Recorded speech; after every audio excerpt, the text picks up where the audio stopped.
சென்னை திருவேற்காட்டில் இருக்கிற தேவி கருமாரியம்மன் கோவிலை பற்றி தான் நம்ம இந்த வீடியோவில் பார்க்க போகிறோம். உலகத்தில் இருக்கக்கூடிய அம்மன் பக்தர்கள் எல்லாருக்குமே இந்த இடம் அப்படிங்கிறது ரொம்ப சிறப்பு வாய்ந்த ஒரு இடம் அப்படின்னு சொல்லலாம்.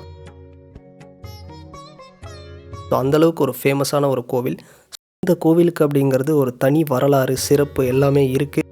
அதையெல்லாம் தான் இந்த வீடியோவில் வந்து நம்ம பார்க்க போகிறோம். இந்த வீடியோவை முடிஞ்ச அளவுக்கு முழுசாக பாருங்கள். ஸோ நிறைய இன்ட்ரெஸ்டிங்கான விஷயங்கள் நான் உங்களுக்கு சொல்கிறேன்.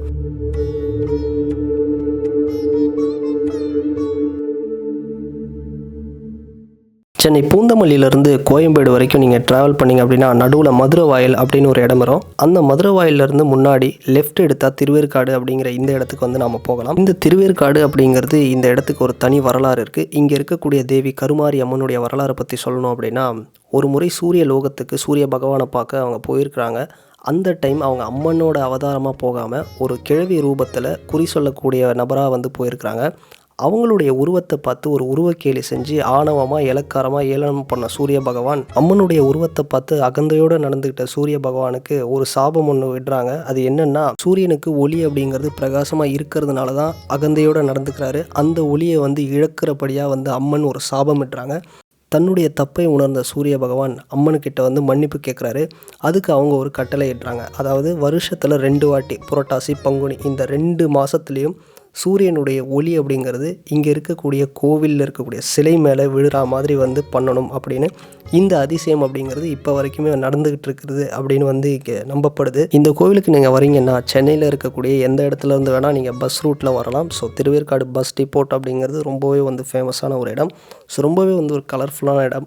பஸ் டிப்போட்லேருந்து இறங்கி உடனே ஒரு 100 மீட்டர்ஸில் நீங்கள் வாக்கபிள் டிஸ்டன்ஸ்லேயே வந்து கோவிலை போய் ரீச் பண்ணலாம். இந்த கோவிலுடைய சிறப்பு இன்னும் நிறைய சொல்லணும் அப்படின்னா, சிவபெருமான் தேவர்களை காப்பதற்காகவும் அசுரர்களை வந்து அழிக்கிறதுக்காகவும் வந்து அவர் பஞ்ச தொழில்களை விட்டுட்டு வந்து போயிட்டார். அந்த டைமில் அந்த இடத்துல அவருடைய மனைவியான சக்தியை தான் வந்து இங்கே பார்த்துக்க சொன்னார். ஸோ அவங்க ஒரு அவதாரம் எடுத்து இந்த இடத்துக்கு போகிறதுக்காக எந்த இடம் போகலாம் அப்படின்னு வந்து ஒரு சஜஷன் வந்து கேட்குறாங்க அகத்திய முனிவர்கிட்ட. அவர் தான் இந்த திருவேற்காட்டை வந்து பரிந்துரைக்கிறாரு. ஸோ அவருடைய வழிகாட்டுதல் படி தான் இந்த இடத்துல வந்து ஒரு தெய்வமாக வந்து இருக்கிறாங்க. இங்கே வரக்கூடிய பக்தர்கள் நிறைய வேண்டுதல் வச்சு வந்து இங்கே வருவாங்க. அதெல்லாம் நடந்துருச்சு அப்படின்னா பொங்கல் வைக்கிறது, மொட்டை அடிக்கிறது, அன்னதானம் முழங்கிறது, இது மாதிரி நிறைய விஷயங்கள்லாம் வந்து இங்கே பண்ணிகிட்ருக்குறாங்க. ஸோ ஞாயிற்றுக்கிழமை அப்படிங்கிறது இங்கே ரொம்ப ஸ்பெஷல். ஜென்ரலாகவே அம்மனுக்கு வந்து ரொம்ப ஸ்பெஷல். சூரிய பகவானும் பார்த்தோம் அப்படின்னா அந்த ஞாயிறு அப்படிங்கிறது சூரியனுக்கான நாள் அப்படின்னு சொல்லுவாங்க. அதனால் அந்த நாட்களில் வந்து ரொம்பவே கூட்டமாக இருக்கும். ஸோ அது மாதிரி ஆடி மாதத்துல இந்த இடத்துல வந்து ரொம்ப அதிகமாக கூட்டம் இருக்கும் அப்படின்னு சொல்லலாம். இந்த கோபுரத்தோட கதவு தான் கோவிலுடைய என்ட்ரன்ஸ். பட் இப்போ மூடி இருக்கிறாங்க. எதனால் அப்படின்னா, கன்ஸ்ட்ரக்ஷன் ஒர்க்ஸ் அப்படிங்கிறது நடந்துக்கிட்டு இருக்கு. அதனால் கோவிலுடைய ரைட் ஹேண்ட் சைடில் இருக்கக்கூடிய ஒரு சின்ன பகுதியில் தான் இப்போ இருக்கக்கூடிய இந்த கருவறை அப்படிங்கிறது வச்சுருக்குறாங்க. ஸோ நம்ம இந்த பேரிகேட்ஸ் எல்லாம் அப்படியே நம்ம உள்ளே போனோம் அப்படின்னா இப்போ இருக்கக்கூடிய சாமியுடைய மெயின் கருவறை அப்படிங்கிறது இங்கேருந்து ஸ்ட்ரைட்டாக போனால் வந்து தெரியும். ஸோ அப்படியே உள்ளே போனோம் அப்படின்னா சாமியை வந்து பார்க்கலாம். ஸோ அதுக்கு முன்னாடி துர்க்கை அம்மனுடைய சன்னதி இருக்குது. அப்படியே கருவறையை பார்த்துட்டு நம்ம ரைட் ஹேண்ட் சைடில் போனோம் அப்படின்னா மரச்சிலை அம்மன் மற்றும் நவகிரக சன்னதி, காலபைரவருடைய சன்னதி, முருகருடைய சன்னதி, விநாயகருடைய சன்னதி எல்லாமே வந்து இருக்குது. ஸோ இந்த பக்கம் பிரசாதம் கவுண்டர் அப்படிங்கிறது இருக்குது.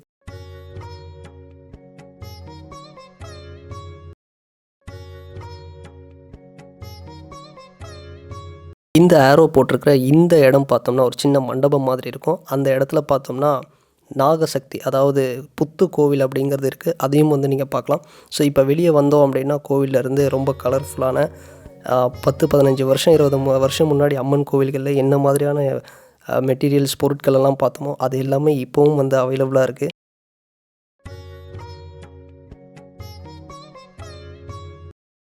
திருவேற்காடு தேவி கருமாரியம்மன் கோவிலை வந்து இந்த வீடியோவில் நம்ம பார்த்தோம். ஸோ இந்த வீடியோ உங்களுக்கு பிடிச்சிருந்ததுன்னா லைக் பண்ணுங்கள், ஷேர் பண்ணுங்கள், கமெண்ட் பண்ணுங்கள், சப்ஸ்கிரைப் பண்ணுங்கள். அண்ட் டியர் ஸ்பிரிச்சுவல் கனெக்ட்ஸ், நம்ம சேனலை இது வரைக்கும் நீங்கள் சப்ஸ்கிரைப் பண்ணலை அப்படின்னாலும் மறக்காமல் சப்ஸ்கிரைப் பண்ணிவிடுங்க. அண்ட் வேறு ஒரு வீடியோவில் வேறு ஒரு கோவில் ஒரு விளாக்ஸில் நான் உங்களை பார்க்குறேன். Bye. And finally Lotus Temple YouTube channel இது வரைக்கும் நீங்கள் வந்து நம்ம சேனல் சப்ஸ்கிரைப் பண்ணல அப்படின்னா தயவுசெய்து வந்து சப்ஸ்கிரைப் பண்ணுங்கள். அண்டு கோவில் சம்மந்தமான ஆன்மீக ஸ்தலங்கள், ஆன்மீகம் சம்மந்தமான விஷயங்கள் எல்லாம் பேசுகிறதுக்காகவும் அதை வந்து விளாக்ஸ் எடுத்து போடுறதுக்காகவும் தான் நம்ம சேனல் அப்படிங்கிறது. ஸோ தொடர்ந்து நம்ம சேனலை வந்து பாருங்கள், சப்போர்ட் பண்ணுங்கள். அண்ட் டியர் ஸ்பிரிச்சுவல் கனெக்ட்ஸ், வேறு ஒரு வீடியோவில் வேறு ஒரு இடத்துல நான் உங்களை பார்க்குறேன். பாய்.